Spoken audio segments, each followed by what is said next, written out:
assim, quando ele começa a narrar sobre a questão da arca, das arcas em si, e aí ele está falando mais diretamente do Atlântico, né?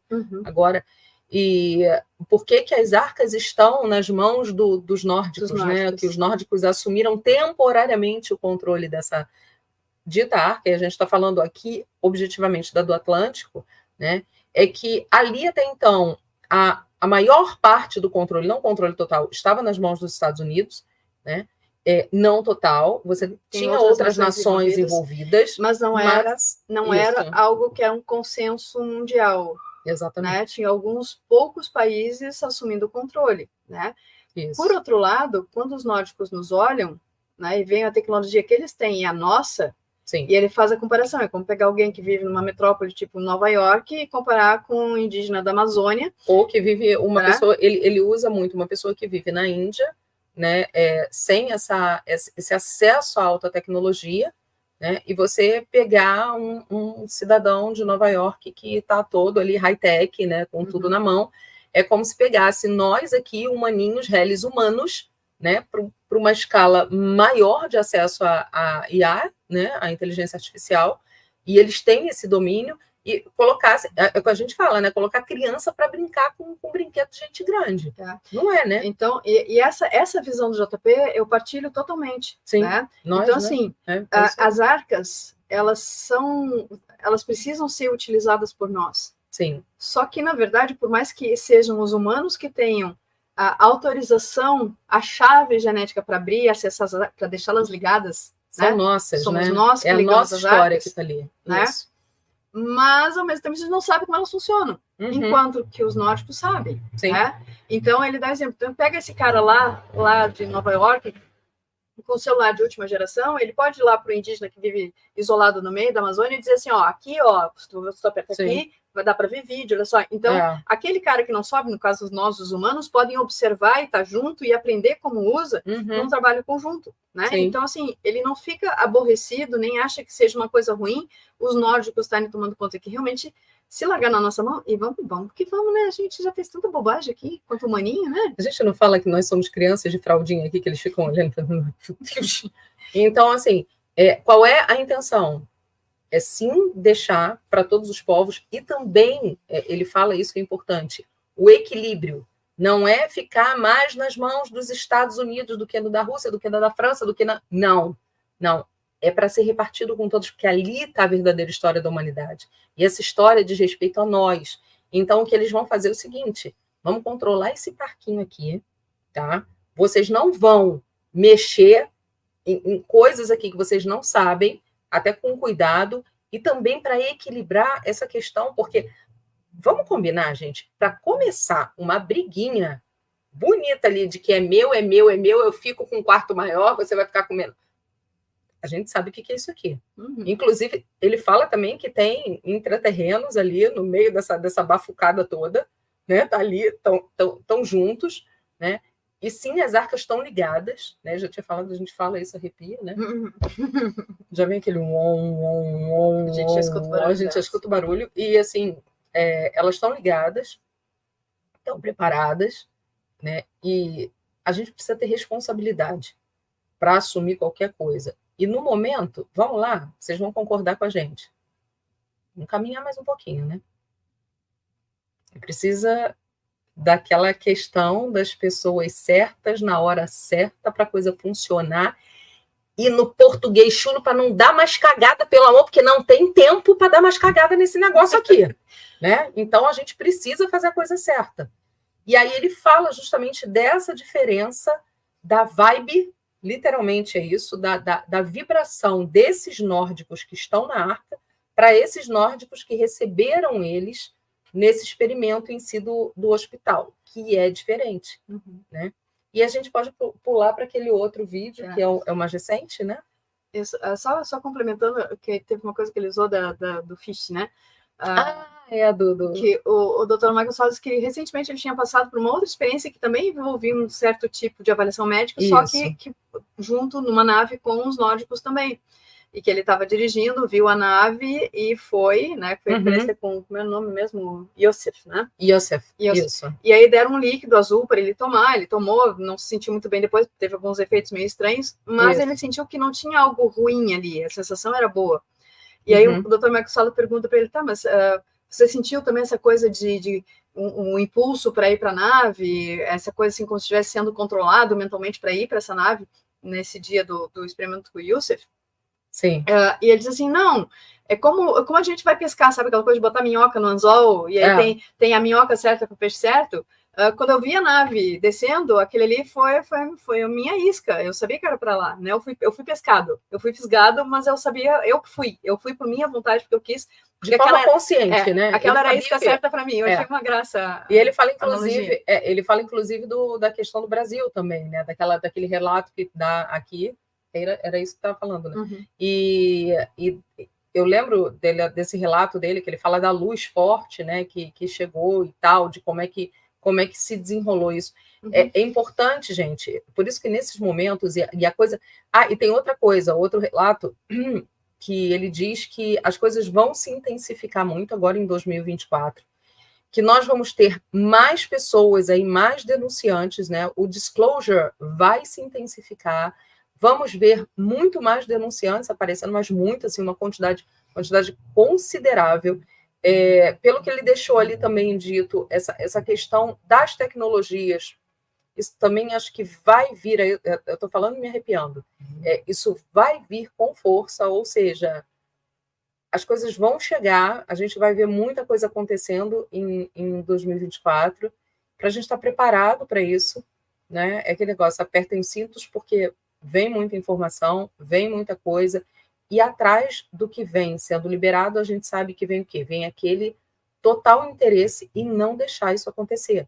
Então, é por isso que a gente precisa, aí a gente repete, façam o trabalho interno, façam o trabalho em vocês mesmos, porque nós vamos precisar do maior número possível de pessoas preparadas para sustentar o que vem por aí. Porque vamos combinar, quem está fora, quem está dormindo, quem não está prestando atenção, a hora que essas coisas começarem a pipocar, a quantidade de gente que vai surtar, literal, vocês imaginem como é que não vai ser. Então, assim, precisamos estar preparados. Vocês precisam estar preparados, vocês que estão aqui com a gente, todo mundo, sabe? Porque, e é aquele negócio, é onde a mão alcança. São familiares, são amigos, são pessoas conhecidas que estão à sua volta, não precisa fazer muito esforço. A gente vai precisar desse apoio, dessa estrutura psicológica para dar apoio para as pessoas que estão próximas, né? E a gente precisa estar bem, a gente precisa estar são, porque senão, como é que vai? E eles estão contando com a gente, né? Estão contando. E é esse contar porque o percentual de pessoas que a gente tem aqui na Terra, no planeta, e a gente sabe disso, que estão despertas, perto do percentual de pessoas que não estão nem aí para isso, ou que estão, então não tem nada de errado com isso, gente, mas assim, que estão cada um no seu caminho, no seu quadrado, é muito grande, é muito maior do que... Isso não quer dizer em quantitativo energético, que a gente sempre repete aqui. Uma coisa não tem nada a ver com a outra. Você pode ter um bolo de gente dormindo e um pequenininho, né, um pequeno percentual acordado. Mas quando você fala de quantitativo energético, se a gente emana energia de qualidade, energia do bem, falando em dualidade, você sabe que você explode com uma força absurda. Então, isso não tem a ver com quantitativo, e sim com qualitativo. Mas a questão é que, assim, quando você conta as cabecinhas, né, cabeça de palito de fósforo, olha a quantidade de gente que a gente vai ter que socorrer. Vai parecer aquela coisa doida, assim, de ficar com aquela coisa do bombeiro para pegar as pessoas do desenho animado. Ai, meu Deus! Pula aqui, pula aqui. Né? Então, é bem isso. E é para a gente estar preparado. Agora, o outro vídeo, ele faz um relato, não tem tanta novidade, assim, no que ele fala, né? Agora, me deu amnésia. Tá. Outro vídeo, que é o vídeo de ontem, é uma conversa, aliás, assim, o Dr. Salla caprichou na edição do vídeo. O vídeo está muito bonito. Tá? Bonito. Eu recomendo que vocês deem uma olhada lá, para quem não entende inglês, coloca a tradução capenga do YouTube para se virar, mas enfim. A gente vai tentar traduzir e botar uma legenda decente minimamente, tá? Bom, qual é a história que ele conta? Tá? Eles foram, ele foi numa, na verdade era um grupo, né, de soldados, eles estavam numa van, eles estavam vestidos de preto, né, com roupa normal, mas todos de preto, e eles foram buscar... esse foi um barato. Isso, eles viram, assim, uma nave flutuando no céu, essa nave... na verdade, primeiro vieram os 2 Black Hawk, na realidade vieram 2 helicópteros. Isso, e acima dos helicópteros tinha uma nave, tá? E ele até descreve a nave Teta, ele conversa com o Dr. Sala, que já era uma nave semelhante a uma foto que ele já tinha enviado antes. E eram 4, né? Era ele mais 3, ou ele mais 4. JP, se você tiver aí, corrija a gente, porque esse a gente esqueceu um pouquinho. Isso. Mas eram umas 3 ou eram umas 4 com ele. Tá? E aí, esse helicóptero desce, um dos helicópteros pousa, a nave sobe, desaparece, tá? Uhum. E aí saem 2 nórdicos. Tá? Sim. Esses nórdicos, eles estão com uniforme, ele descreve que é um uniforme semelhante àquele dos nórdicos que ele viu aqui no Brasil, que tinha aquele negócio no ombro, mas não era tão... uniforme militar. Né? Mas não eram tão pontudos, aquelas coisas que eles têm no ombro. Tá? E aí eles entram e eles se surpreendem porque esses nórdicos, eles estão falando inglês perfeito, né? Falando assim, sem nenhum sotaque, com gírias, com jeito de falar muito americano. Tá? E ele fica assim, nossa, né, como estou falando bem pra caramba. E eles ficam falando aquelas conversinhas como, ei, tudo bem, como é que estão? Isso. Tá? Bom, depois eles acabam vindo... Na realidade, eles conversam com eles, né? Eles falam, eles trocam palavras, e para o espanto deles, eles falam um inglês muito fluente, com gíria, com tudo, assim, normal, eles ficam, oi, assim, né? E aí ele dá o nome de que eles vão para uma facility, né? E na realidade é uma instalação, a gente pode chamar... Tem os outros 2 que vêm de uma nave. Sim, ainda vem mais 2, né, que saem da nave, porque esses 2 vêm do helicóptero. Né? Tá? Descem lá eu não sei se é pelo zipline, né? Ou se o helicóptero pousa, né? E depois vem mais 2 e eles entram numa espécie de facility, numa instalação, onde o JP e os outros não entram, né? Eles ficam do lado de fora, eles estão ali, tipo numa observação. Né? Assim, a Dini disse que não lembrava do negócio, tá trocando tudo. Vai, lembra aí, vai. Então, assim, são os 2 nórdicos que vêm do helicóptero, falam inglês perfeito. Isso. E depois vem 2 de uma nave que estão vindo da base da Lua. E ele diz que ele fala um dialeto que, pelo ouvido do JP, o JP gosta muito de línguas, ele está aprendendo russo e aprendendo outras línguas, e ele diz que parece algo como grego, não exatamente grego, mas talvez um grego tem antigo. Essa coisa do grego. Né? Então, ele diz que a sonoridade da língua que eles estão falando lembra grego. Tá? E esse era muito branco, né? Muito pálido. Isso, né? Tá? Daí eles levam esses nórdicos para uma instalação e eles não são permitidos entrar. Então, os 4 soldados que estão fazendo a escolta, eles ficam nessa van do lado de fora esperando os nórdicos saírem. Então, assim, como escolta, eles não estão sabendo o que está acontecendo lá. Tá? Depois de um tempo, saem os 4 nórdicos de dentro desse lugar. Com roupas. Só que com roupas civis, roupas normais, calça jeans, roupa normal de... Bem vestidos, roupa de dia a dia. Sem aquela carona de nórdico, né? Sem aquela coisa da cara gente... de humaninho. Da gente olhar e dizer, será aqui? Né? Inclusive, um deles está com traços orientais. Cabelo preto e olhos com traços orientais. E eles saem não só com vestimentas de humanos atuais, como também com documentos. E ele vê que esse que tem traços orientais, ele tem um passaporte e uma passagem para o Japão. Tá? E eles levam esses nórdicos agora transvestidos de humanos, ou seja, absolutamente misturado como humanos, para o aeroporto. Então, assim, dos outros ele não sabe dizer, mas esse que está com esse passaporte japonês, ele está indo para o Japão. Ele tem uma passagem para o Japão. Tá? Sim. Então, ele diz assim, não foi exatamente uma missão, mas ele achou interessante compartilhar com o Dr. Sale e, por consequência, com todos nós, que, de certa forma, já existem instalações capazes de mudar a aparência. E aparentemente com alta tecnologia envolvida, muito alta tecnologia. Só que aí vem, vamos lá, bomba. Vamos, fogo no parquinho.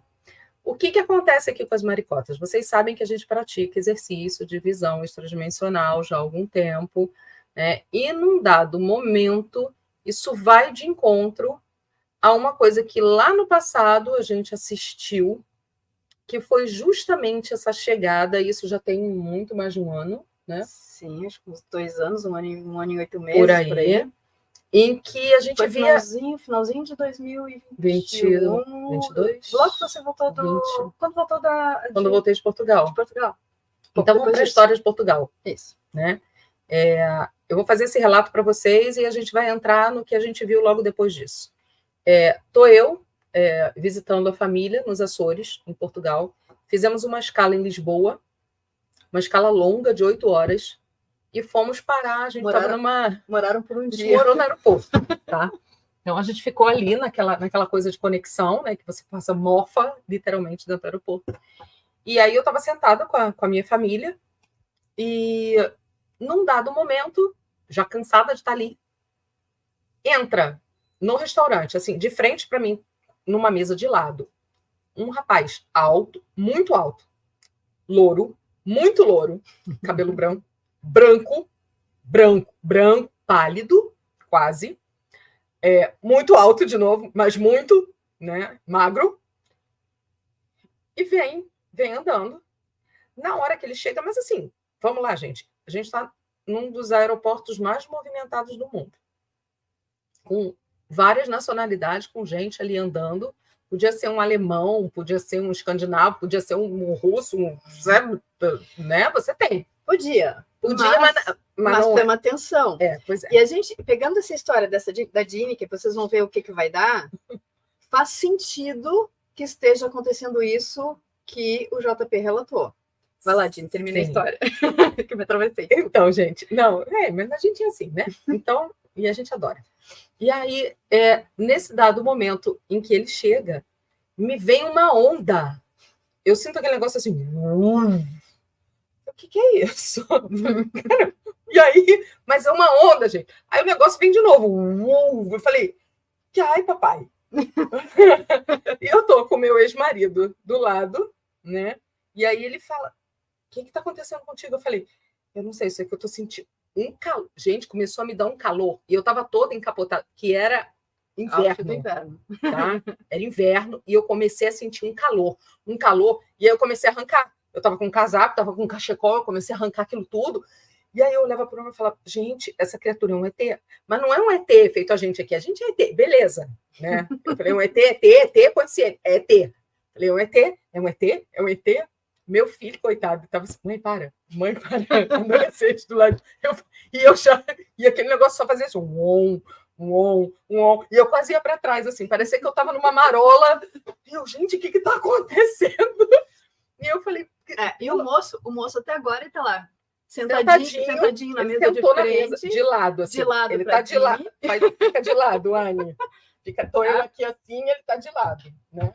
Assim, não, ele está de costa, criatura. Peraí. Tá, eu tô assim. Tá. Isso. Tá, enfim. E ele está de lado. Aí, nisso, eu faço assim. Gente, tá, então vou fazer o seguinte, eu vou telepatar com essa criatura. A pessoa fica desencapado aqui, né? Eu falei, eu vou telepatar. Falei, se você for um ET, você vai me olhar agora. Olha eu.